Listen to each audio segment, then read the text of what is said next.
Eccoci qua. Allora, Presidente Capuzzi, un telespettatore aveva scritto reclamo e quanto posso agire per un lavoro di un artigiano su un immobile. Allora, come consiglio ovviamente, ma è un consiglio generico che abbiamo sempre dato e che sempre daremo, le contestazioni vanno fatte quanto prima possibile. Soprattutto in questo caso dove presumiamo insomma, che ci siano dei danni importanti e si parla ovviamente di un immobile, di una casa, per evitare appunto anche che ci sia un aggravamento del danno è importante che la segnalazione venga fatta non appena ci si accorge del problema, fermo restando che comunque ha 10 anni di tempo per eventualmente poi fare la contestazione. Però ripeto, il consiglio che noi diamo sempre è segnalare nel momento stesso in cui noi ci accorgiamo che c'è qualcosa che per noi non va e quindi insomma è opportuno provvedere subito perlomeno a fare una segnalazione. Anche perché il tempo vola, 10 anni comunque il massimo termine, poi vabbè decade. Passiamo al discorso energia invece, sì. Altra problematica, no? Sì. Che lo dicevamo anche fuori onda, un proliferare di queste società. Sì, purtroppo siamo sommersi da un numero molto alto di aziende piccoline che nascono sia per le forniture di energia elettrica che per il gas.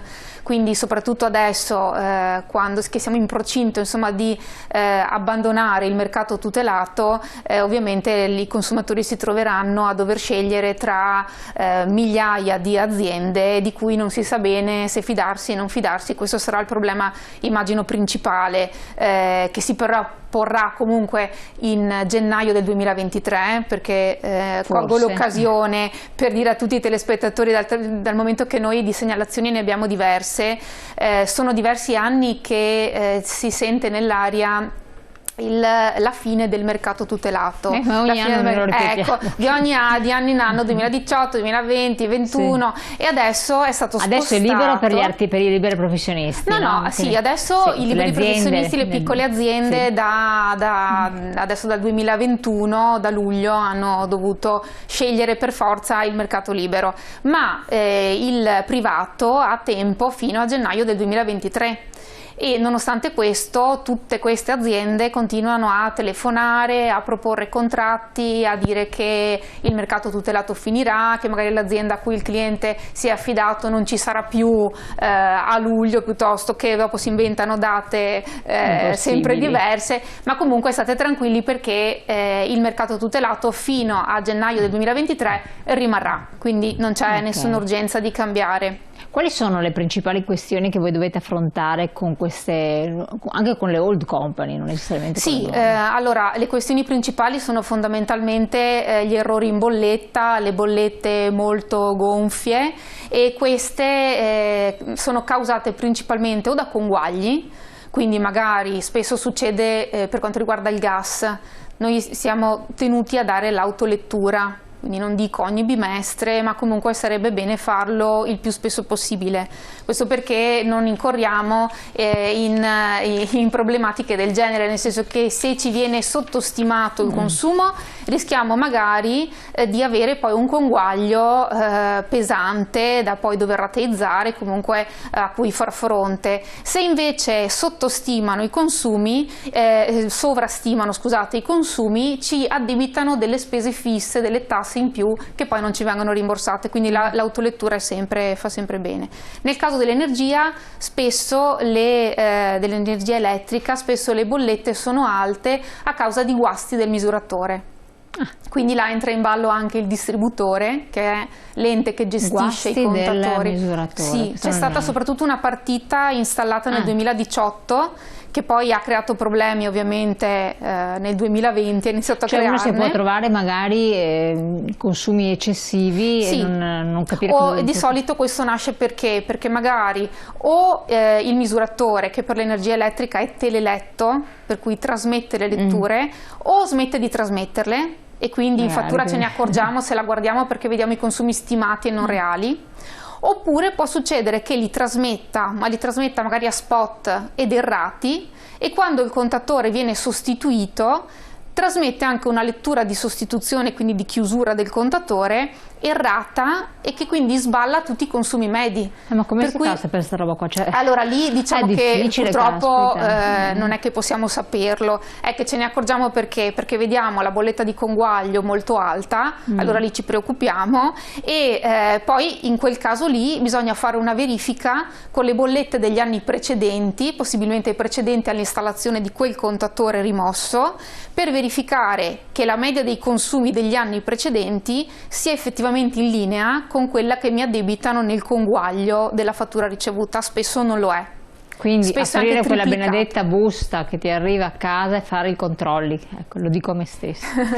Sì, poi ovviamente i controlli li facciamo noi velocemente, insomma certo. non pretendiamo no, che però... Tante volte che fa parte di, se uno magari paga con la banca eccetera, non si guarda neanche queste cose qui per non farsi venire sempre angoscia, no? Perché eviti le fonti di angoscia. È vero. E queste, vabbè, ci sono alcuni che non aprono neanche le raccomandate, però ci avete spiegato voi ben bene che vanno sempre aperte queste benedette raccomandate.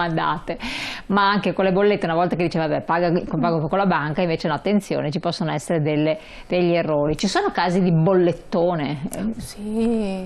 Sì, soprattutto nell'energia piuttosto che con la telefonia rischiamo di avere delle bollettone proprio, perché arrivano anche a superare i 10.000 euro. Mamma mia, leggo questo messaggio un attimo: il nuovo mercato libero è più risparmievole del mercato tutelato e ve lo dice uno che l'ha cambiato da un anno e infatti sto risparmiando e poi il servizio è più immediato nel contatto telefonico, bisogna scegliere il gestore giusto, scrive il nostro telespettatore o telespettatrice. Sì, ma in effetti non ha torto, nel senso che noi non è che ricriminiamo il mercato libero perché pensiamo che possa non essere conveniente. Qual è il problema? È che il mercato libero ha la possibilità di variare il prezzo. La differenza sostanziale è che il mercato tutelato mette il prezzo della materia energia, che quindi del kilowatt o del metro cubo, dettato dall'autorità. Quindi sostanzialmente ci sono solo degli aggiornamenti trimestrali sul costo in borsa effettivo della materia prima. Il mercato libero invece fa un prezzo che può essere molto concorrenziale anche rispetto al tutelato, però questo prezzo qui è vincolato per 12, massimo 24 mesi. E quindi poi noi dobbiamo, come succede per la telefonia, stare attenti che se il contratto scade, mi alzano il prezzo, poi io devo verificare se magari c'è un altro gestore che mi fa un'offerta al momento sempre vantaggiosa per il mio stile di consumo. Chiaro, diceva prima per quanto riguardava le controversie, quindi una persona che ha questi dubbi, che ha una situazione di anomalia o si trova una bolletta spaventosa, è bene che porti tutto quanto da voi.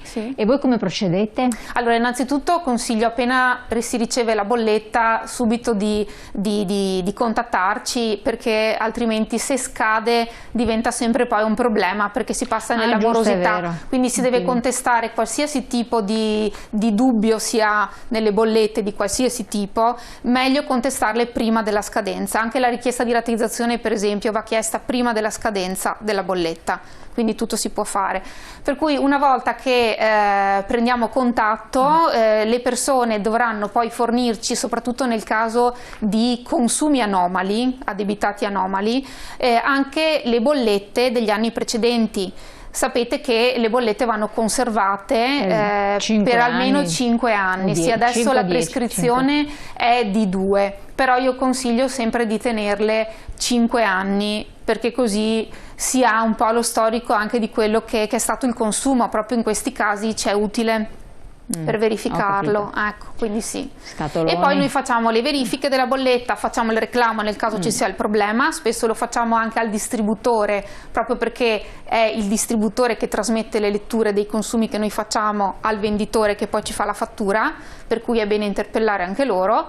E nel caso in cui non si risolva col reclamo, allora procediamo con la conciliazione, che è il tentativo extragiudiziale di risoluzione della controversia. Quindi in genere quasi tutte queste company, questi nuovi, hanno una persona, un organo deputato ad andare a conciliare, oppure non tutte? Non tutte, sono tante.